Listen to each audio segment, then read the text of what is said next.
Hello there, this is Coden, And this is Cassia.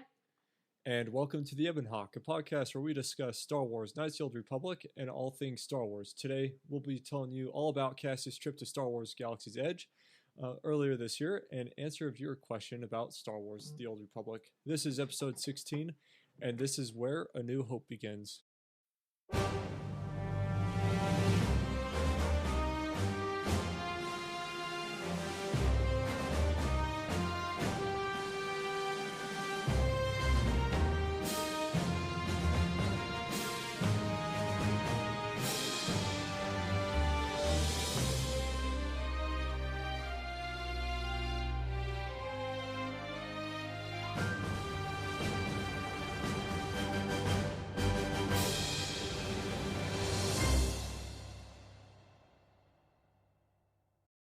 The first night I was in Disneyland, I visited downtown Disney. We visited Salt and Straw, which was an ice cream store that everyone had recommended I go to. I ended up getting the black olive, brittle, and Humboldt fog goat cheese flavor, and I fell in love with it. I'm craving it now. It sounds disgusting, but it tastes really good, and I would recommend it. I always love art, so I visited the Wonderground Gallery. It just has some cool Disney art, some traditional animation, and then some reinterpretations. I always just love art scenes, so it was really fun to go there. And then when I was walking around, I saw the Void Anaheim. They are a virtual reality company, aka VR. And I saw that they had a Star Wars Secrets of the Empire experience. And I was like, you know what? I've never done VR and I really want to try it out. So, Secrets of the Empire, it starts out Cassian Andor and K2SO appear to you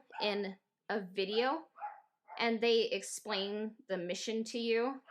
So you're rebels, and you impersonate stormtroopers. You go to Mustafar. You have to sneak in, but then your cover's blown. You're trying to find a weapon and see what the Empire's trying to figure out there. And it was nice to see Diego Luna reprise his Cassian Andor role. It was my first time doing VR, so it was all kind of new. It was really cool to see, and just so much detail. When I was like, I wonder if I can touch K2SO, and like it felt real. So I was like, what?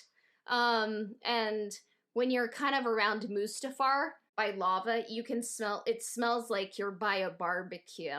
Just some really good levels of detail. Of course, your cover's blown, and you have to fight stormtroopers, and it was my first time doing VR, so my aiming probably wasn't the best, so now I kind of feel more empathy for, stormtroopers not being able to shoot straight. And then you also have to fight, like, a lava creature. And then you end up finding the secret weapon, and I think it's actually a blade that appears in the Vader Immortal VR experience, which is like a trilogy, which teaches you more about Mustafar as a planet and like kind of its lore. Like it was like a nice kind of like Eden-like planet, like forest, and then it was cursed by some dark side users. And then at the end of the Vader Immortal, you kind of break the spell. So that's why when Mustafar appears at the beginning of Rise of Skywalker, it's not as volcanic and there's trees starting to grow back. But of course, when you find the weapon at the end,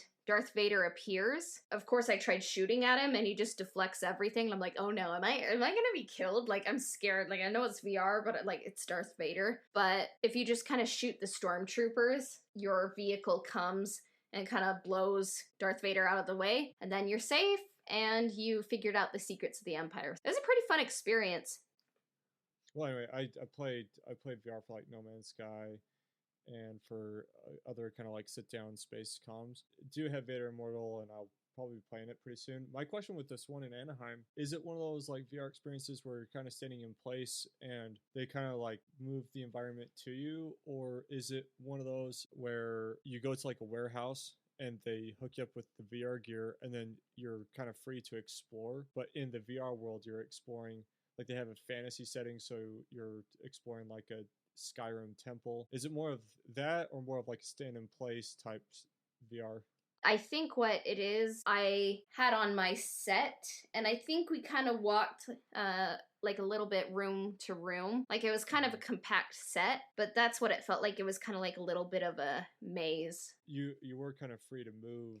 We were free to move. Like it wasn't like I was just standing in place. So I would love to do something like that. Those are the really good VR experiences. funnily enough, when I ordered my tickets to Disneyland, my ticket came to me and it was the Galaxy's Edge. So someone must have known I was a Star Wars fan, or it was luck, but I prefer to believe that the Force kind of made that happen, you know? About to break your heart. It is random.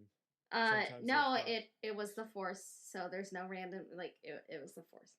The next day, we woke up super early, and it was a Thursday, which I think is key, because I was able to get onto Rise of the Resistance. If it's a Friday or Saturday or Sunday, I think it's a lot harder to get into Rise of the Resistance. Like a weekday, I think it's doable to get in. Disneyland in general is hardest to get onto rides on the weekends.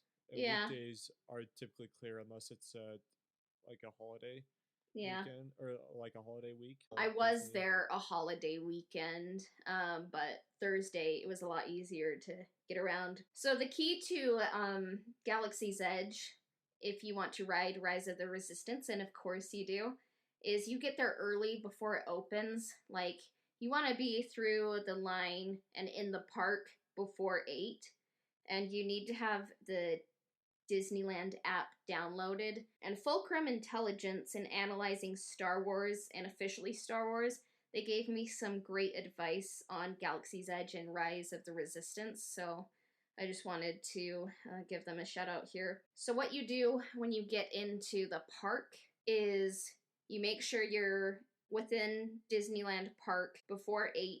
Like I was there a few minutes before and I had my app open, the Disneyland app, and then you load all of your tickets into the app the night before, and then what I did is turned off my Bluetooth and Wi-Fi, and then you go to within the Disneyland app, you go to Star Wars Rise of the Resistance access boarding group, and you click find out more, and then you want to be able to click join boarding group as the park opens. And it's a lottery system. It's very random. I was expecting to be on the boarding group like 50 or 60 at the very best, but the first time ever that I was there, I got on boarding group 21. And it's actually funny because everyone in the park is trying to access Rise of the Resistance. So like right at 8, you hear a lot of people cheering throughout the park, and it kind of makes you happy to like just hear other people being happy and kind of celebrating. It's almost like, you know, when you're on Indoor and you defeated the Empire together. It just kind of felt like that kind of celebration. The people next to me on the bench were also getting on to Rise of the Resistance,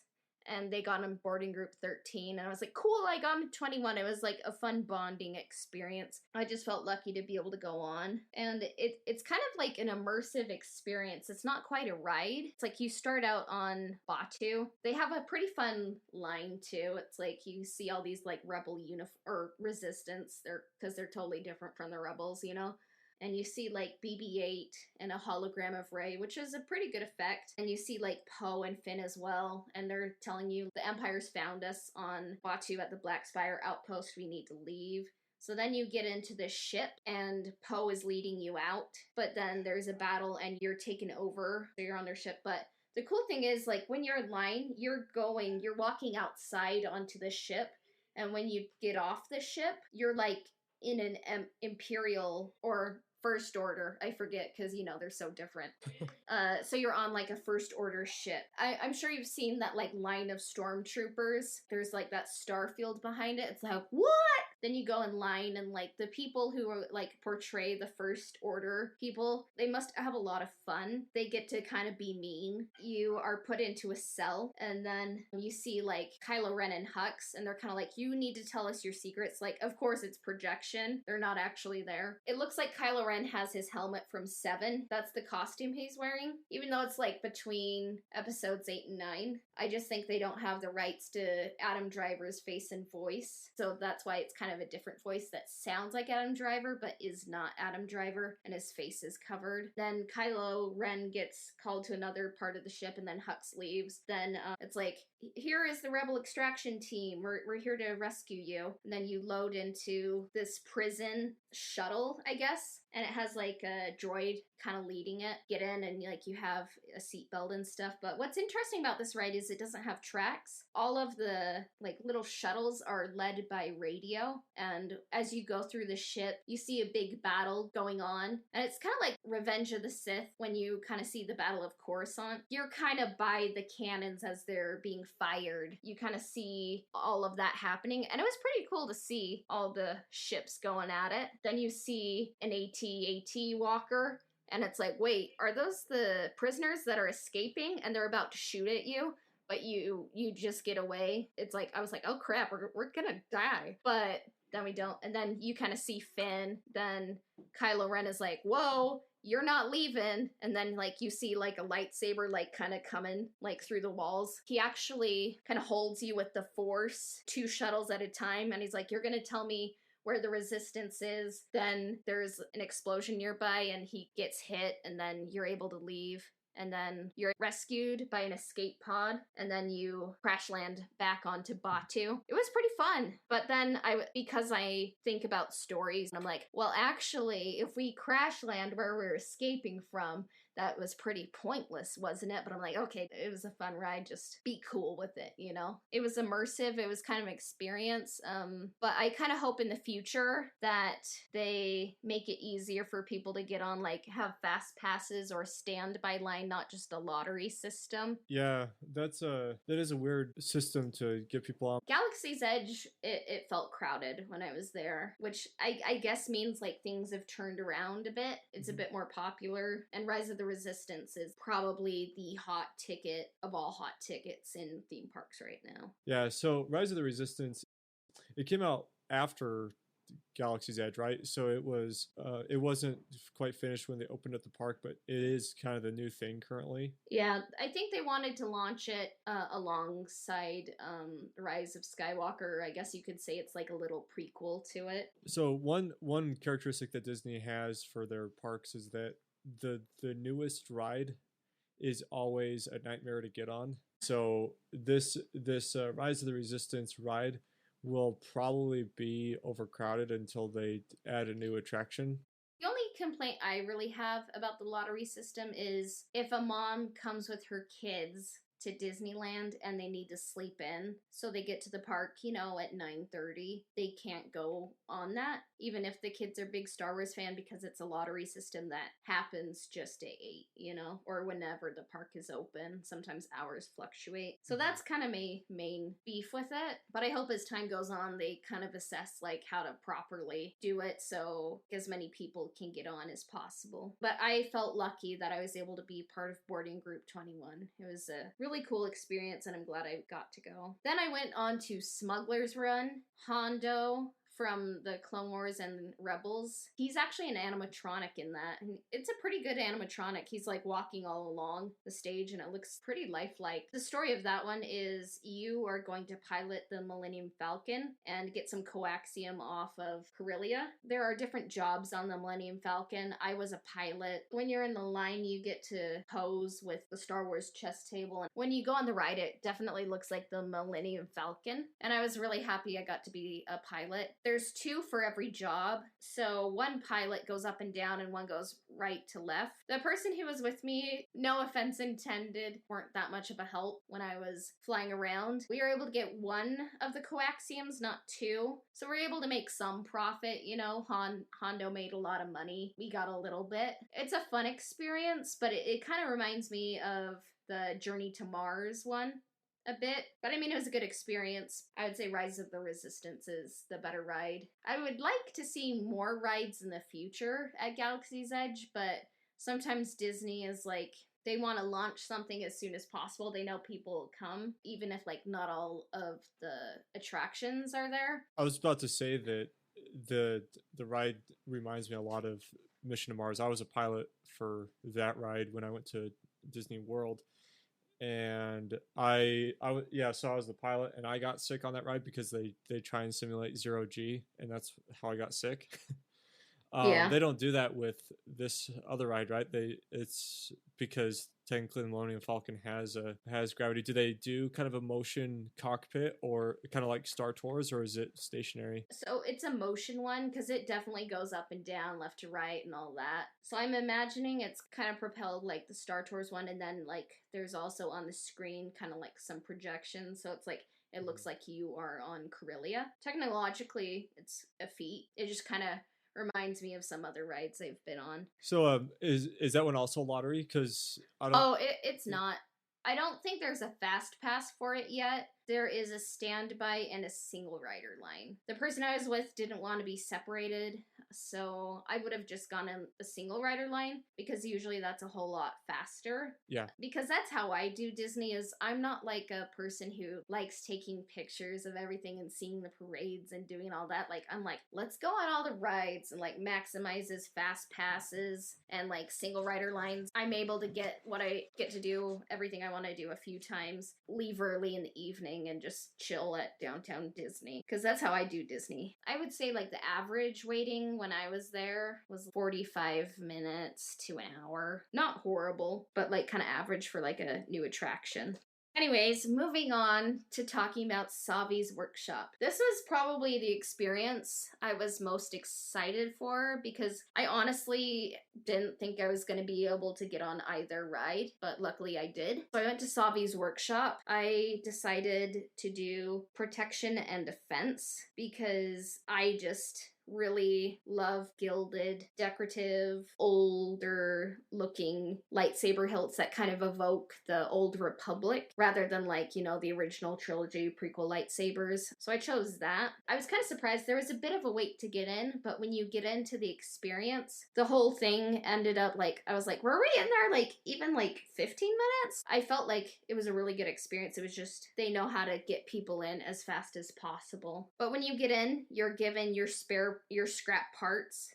You're given 2 options to choose from for like the emitter, the top grip, then the activation switch, the bottom grip, and then the bottom kind of holds it all together. It's kind of interesting though because the person in charge kind of tells you we're kind of in hiding from the First Order, but we just, you know, believe in the Force and we want to be able to build our lightsabers. And they talk about who wields all the different colors, and they say green was wielded by Yoda, Qui-Gon, and Ahsoka Tano. They talk about blue, Luke Skywalker, his father before him, and the new hero Rey. And then they talk about purple, and it's like, and only Mace Windu, because he's the only one. And then there's red, and they talk about how it was wielded by, I believe it was Asajj Ventress, Vader, and Kylo Ren. I mean, a whole lot of other people. They just want to kind of have like all the eras covered. What's interesting is like I chose a blue crystal. I was the only person who ended up choosing a blue crystal, but I went to Doc Undar's and bought a yellow crystal because I'm kind of all about that Jedi Sentinel life, so I wanted a yellow blade. So I ended up like saying like, can I use that crystal? I ended up buying everyone gets like a little helper when you're there just to like make it go as smoothly as possible. I'm glad I had a helper because getting it to fit together, it's a bit more difficult than you think. But what's interesting is like the parts, they look like plastic in a picture, but they're literally metal. I think what makes them look like plastic is like it's painted metal. They give you a few minutes to like put it together. The workers kind of make sure everything is like sound and fits together well and you did it right. And then there's the activation part. They're like, let's hope this works. They put the hilts into there, and then everyone activates it at the same time, and then everyone kind of sees their lightsabers for the first time. Master Yoda says the Force is with you always. It was a fun experience. Like, I think it was probably what I kind of like the most, like what I imagined Star Wars Land as. And it was really fun to make it, and now I have that memory, my yellow lightsaber with me forever. Maybe one day I'll try out the blue setting. It was just kind of funny to see like everyone, it was like they were either purple, green, or red. Like no one wanted blue, but I was the only yellow. I took it to get sent in the mail, and before they send it in the mail, they make sure every part is working. Apparently my activation switch after the first few tries kind of got stuck, But the nice thing is Savi's workshop is like they take very good care of like lightsabers, and if something isn't working, like any part, they just replace it. So I was able to get that squared away, and I got it sent to me in the mail rather than lugging it around in the park. I wouldn't want to take it with me, like, you know, on Splash Mountain. Or if you leave it behind, it's like easily stolen. Because I was thinking the same thing. When you brought yours home and I was able to take a look at it, like it felt really solid. It's a very solid lightsaber. It's a bit wide, but it's very well built. There's no pieces like rattling or anything on it, which is really awesome. It felt like it called to me when I built it. And it was interesting because when you are trying to decide what your lightsaber, or like just kind of listen to like which one calls to you. And I mean, it is kind of pseudo mystical, you know, but it's like in your heart of hearts, you kind of know what you want, whether it's a lightsaber hilt or something else. And they're like, just go for the thing you want. And like my lightsaber ended up looking different than I imagined it was going to be, but I feel happy with the one I created and I love it. And it's something I'll treasure. Oh, and I forgot to mention, they give you a nice bag to carry it in. That's nice of Disney, like free of charge. So good value. People think, oh, $250 is a lot, but it's this hilt, the blade, the electronics, which a lot of companies will have you pay a ton extra for, and then the carrying case. The extra crystals you can get from Doc Ondar's Den of Antiquities is white and yellow. I think there's a black one, but it's just sold in the red container. Every so often someone finds a black one, but it basically emits red. It just is a black crystal. If you put it in a holocron, it has Snoke's voice, and the holocrons can have different voices, like yellow can have Maz Kanata or a Jedi Temple Guard. Purple is all Mace Windu, so you know what you're getting with a purple crystal. And then blue alternates between Luke and Obi-Wan Kenobi. And then green is either Qui-Gon or Yoda. And then I believe red is Vader, Maul, Sidious, and then white is either Chirrut Emwe or Ahsoka Tano. I didn't end up getting a holocron, so I don't know if mine speaks with the voice of Maz Kanata or Jedi Temple Guard, but if I could choose one, I'd go Jedi Temple Guard because, you know, I'm a Jedi Sentinel. They could surprise you. It could be Adigalea, you know. There's actually a list of, like, what voices are possible.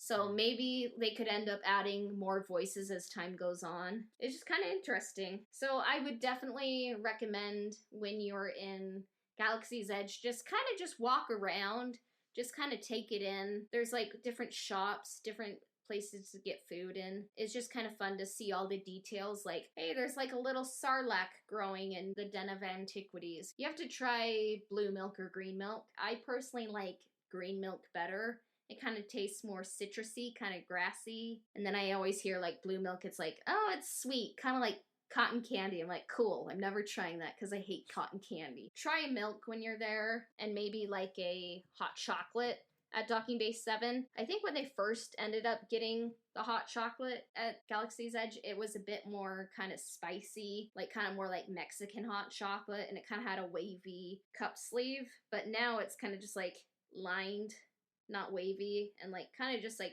I mean, it's good hot chocolate, but it's just like no kick to it. There are no benches when you're kind of walking around, and that's kind of a bummer. I did kind of notice that, so we need to create some space benches. I walked around both days I was like at Disneyland and California Adventure. It's just fun to walk around, see different details. Like you're like, oh, there's Rey walking around hiding from the First Order. There's stormtroopers walking around, and then I even saw Kylo Ren. The day I was there, one of the days was Valentine's Day. I did kind of want to ask Rey or Kylo Ren if I saw them. Like, if I saw Kylo Ren, I did want to ask, like, hey, is Rey your Valentine? Or if Rey was there, like, hey, is Kylo Ren your Valentine? But I didn't run into them, and I probably just would have embarrassed myself, but the thought did occur to me. But yeah, some of the characters that appear there, it's just like Chewbacca, Rey, Kylo Ren, and some stormtroopers. I would prefer, when I think of Star Wars and characters I would like to see like Anakin, Obi-Wan, Padme, Luke, Han, and Leia, and Chewie from the original trilogy. But it's hard because they set it as like a canon experience between episodes 8 and 9.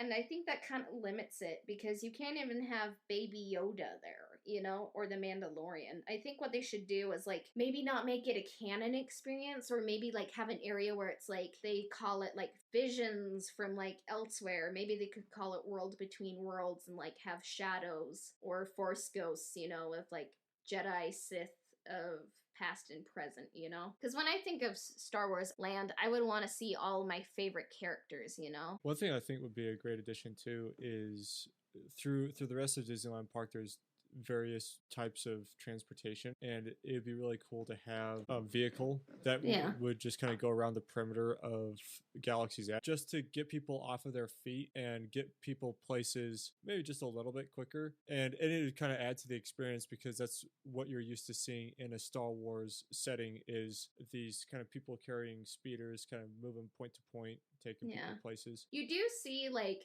some different ships and some speeders, but they're stationary, like parked. So yeah, that is a good idea. Oh, there's also a character named V Maradi. I had to look her up because I'd never heard of her or seen her in a movie. It's hard though, because like Disney, it's like they kind of throw in all this stuff about Batu and Galaxy's Edge into books and not show it cinematically on screen. Because I would say like a more surefire slam dunk would be maybe use a world like you see, even if it's in the sequel trilogy, like one you see in a movie, or maybe like you have one that like has been seen in all of the trilogies, or like maybe you like for Star Wars Land you have different worlds, or maybe like Disneyland could be the original trilogy, Disney World could be the sequel trilogy, and you kind of have different experiences but some similarities at each one. And then maybe like Disneyland Paris is like the prequels, and then like maybe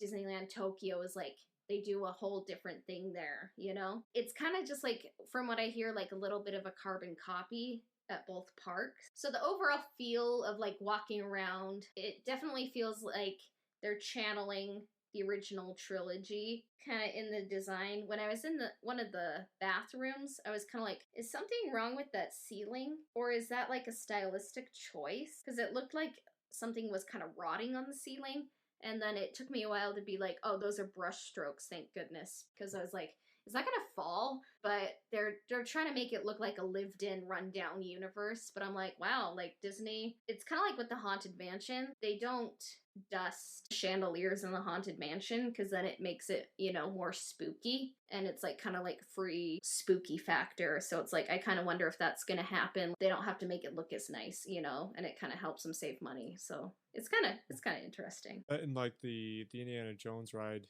has a way of like making you feel totally claustrophobic, and it's kind of an atmosphere that they're going for, which is really cool. One thing I kind of wonder is if they didn't end up going with Tatooine, because it would look too similar to Big Thunder Mountain, because then they have black spires, which it kind of makes it look different from Tatooine. And if they did that, I'm like, you could use like Coruscant or something, you know, or Naboo, you know, or like the Death Star. It is interesting to have like its own world that you don't even see in the new movies. So I wonder if it will be featured in any of the movies in the future or shows. So far, I don't think it's really been referenced. Yeah, like Batu is pretty foreign to me. It's kind of like by the unknown regions, I think. It's like definitely Outer Rim. It's kind of one of those like smuggler outposts. It would be cool to see some Old Republic characters or items there one day. Like if they ended up having Old Republic films, maybe they could show some characters walking around the park. And I would even love to just see like Mandalorian and Baby Yoda and like people from different trilogies like walking around there. So maybe in the next few years we'll see some adjustments. Are we ready for our viewer question?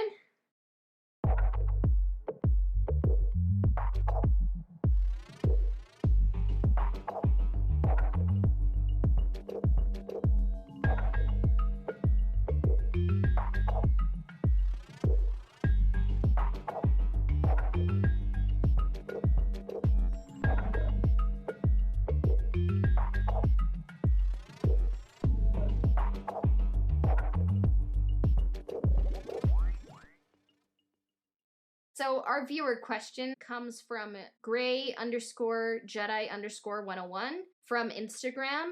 They say, Why did Revan never mention his wife and child in Shadow of Revan? Shadow Revan was an expansion for Star Wars The Old Republic. And what I think about this, I haven't quite made my peace with the Revan novel and some of SWOTOR, as I call it. I love the trailers for The Old Republic and like some aspects of the story, but I kind of don't like what they kind of did to like Bastila and Revan. So I kind of haven't made some of my peace with those aspects of the story, but how I interpret what happens to Revan is his good half dies, so he's at peace, like that half of him is at peace.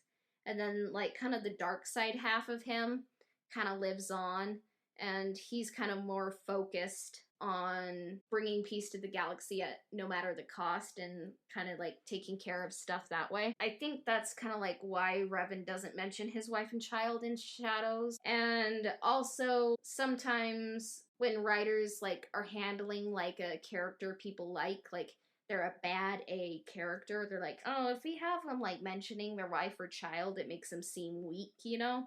That's why you don't really ever see Dracula or James Bond or any of those characters get married and settle down. Sometimes like writers just don't like that, which I think is stupid. Go both ways. I felt, because I was having a lot of those thoughts with the Battlefront 2 story when they kind of do the 20 years later, and then it's like this expansion story where you've got like the kid of Iden Versio, and now the parents are kind of like weak. They're not like weak, but they're just not the same because they're mom and Older. dad and kid. I don't know, sometimes like writers get a little bit inconsistent, because I think like if it were like a KotOR 3 situation, they would definitely bring up like Bastila and like a possible kid, or if it was the female Revan, they would bring up Karth.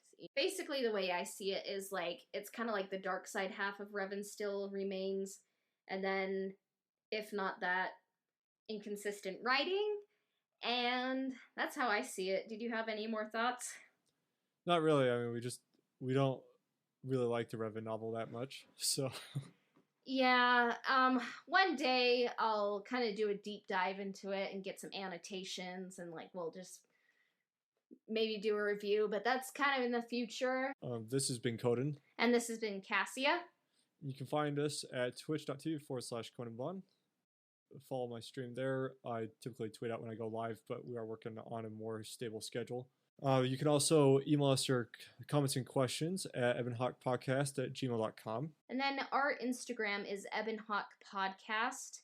And our podcast can be found on Spotify, iTunes, and SoundCloud at The Ebon Hawk. And we are always grateful for subscriptions and reviews. Yep. Currently, if you go looking for our Spotify playlist, you're going to see our most recent episodes, and then we are working backwards to our original episodes. So just be aware of that. And shortly, the whole list will be there if you haven't been following us on our other platforms. Our intro and outro themes were composed by Alistair Shorman. He can be found at alistairsounds.wixsite.com /Alistair Sounds. And our transition music was composed by Christian Walker. He can be found at christianwalkermusic.com. This has been episode 16 of The Ebon Hawk. May the Force be with you, and we'll be back soon. Bye for now.